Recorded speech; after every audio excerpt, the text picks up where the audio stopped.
के साथ चूंकि बॉम्बिंग का सिलसिला जारी है, एक दूसरे पर हमलों का सिलसिला जरूर कुछ हिस्सों के अंदर पिछले 12-24 घंटों के दौरान कभी देखी गई है, लेकिन गजा के बाद इजरायली फोर्सेस ने अब लबनान को निशाना बनाना शुरू कर दिया है और पिछले 7 से 8 घंटों के दौरान लबनान में इजराइल की तरफ से 22 रॉकेट हमले किए गए हैं। इन हमलों में अभी तक कोई किसी की मौत की खबर नहीं है, लेकिन बड़ी बात यह कि गजा में जहां पर बमबारी से अब तक तकरीबन मरने वालों की तादाद 218 तक पहुंच गई है, यहां पर अब तक 1200 से ज्यादा अफराद जख्मी हुए हैं। दोनों ममालिक के दरमियान सीज फायर के लिए कोशिशें तेज हो गई है और गजा के बाद इजराइल ने जब लबनान को निशाना बनाया है तो इस वक्त अमेरिका के अंदर भी जहां पर काफी ज्यादा एक तरह से खलबली मची, अमेरिकी सदर जो बाइडेन पर दबाव काफी ज्यादा है क्योंकि सीज फायर को लेकर वो मुसलसल तीसरी बार फोन पर उन्होंने राब्ता किया है, एक बार फिर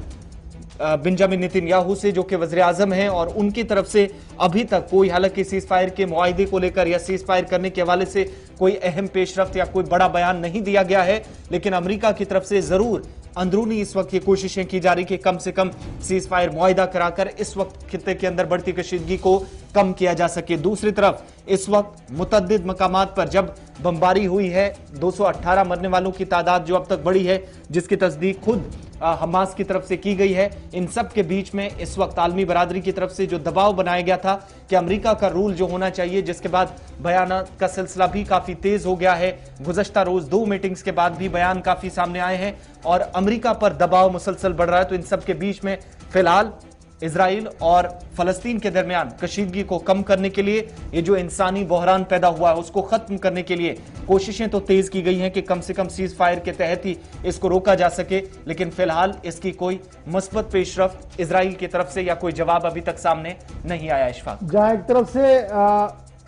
अमेरिका के सदर जो बाइडेन की तरफ से कोशिश की गई है कि मामला जो है वो क़याम अमन के लिए आगे बढ़े, क्योंकि अमेरिका के अंदर सूरत हाल बदली है और ये बदलती सूरत हाल कब हुई है, जब एक टावर पर बमबारी हुई जिस टावर के अंदर एपी और दीगर अजरा ब्लॉक के दफ्तर थे, और उसके बाद जो सूरत हाल बनी है उसको लेकर अमेरिकी थिंक टैंक के अंदर और अमेरिकी सिविल सोसाइटी के अंदर बराबर गुस्सा देखने को मिल रहा है और लगातार वो अपने सोशल मीडिया प्लेटफॉर्म्स के जरिए से फलस्तीन के हक में लिख रहे हैं, जिसका असर अब कहीं ना कहीं बाइडेन इंतजामिया पर भी देखने को साफ मिल रहा है, जिसके बाद कल से बाज़ाब्ता तौर पर उन्होंने अपनी कोशिशों में तेजी लाई है। 28 सेनेटर्स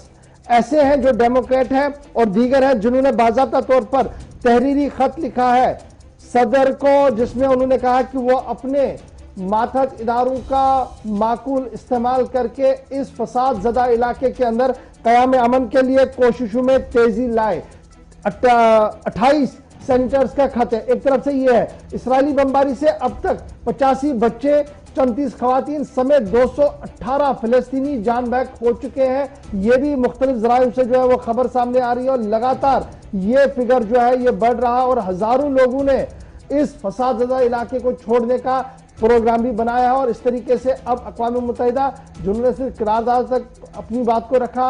OIC करारदाद तक रही, सबकी नजर अब अमेरिका पर है कि क्या अमेरिका कोई पीस डील यहां पर कर पाएगा या नहीं। एक और दूसरी बड़ी बात यहां पर इसलिए भी अमेरिका पर नजर है क्योंकि अमेरिका के दिफाई ज़राए से जो खबर सामने आई है वो ये है कि एक बड़े पैमाने पर इसराइल के लिए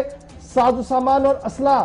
बेचा जाएगा, यानी खरीदारी होगी फलस्तीन, इजराइल और अमेरिका के बीच में उस वक्त जब हालात इंतहाई कशीदा गजा और आसपास के इलाके के अंदर बने हुए हैं। तो सूरत हाल आपके सामने है जी, क्या कुछ इस वक्त चल रहा है और क्या कुछ होने जा रहा है।